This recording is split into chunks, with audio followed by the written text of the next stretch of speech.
Durante 3 días Noia resoará jazz. Será os días 15, 16 e 17 deste mes de agosto, da man do Noia Jazz, unha actividade das fixas na programación cultural do verán da vila e que este ano chega a súa 9ª edición. Creíamos que 850 anos da fundación e creación da vila, desa carta fundacional, ben merecía facer un esforzo e poder facer algo distinto, non?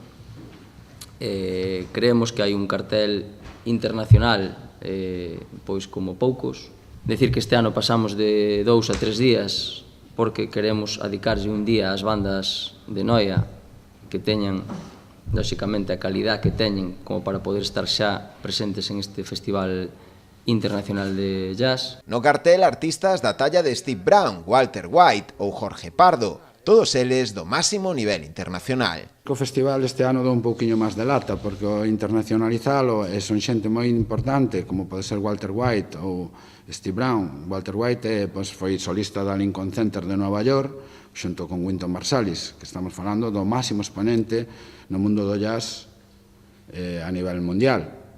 Entonces, tamén aí no seu currículum pois foi solista da Big Band de Jaco Pastorius, da Sinfónica de Detroit, etc.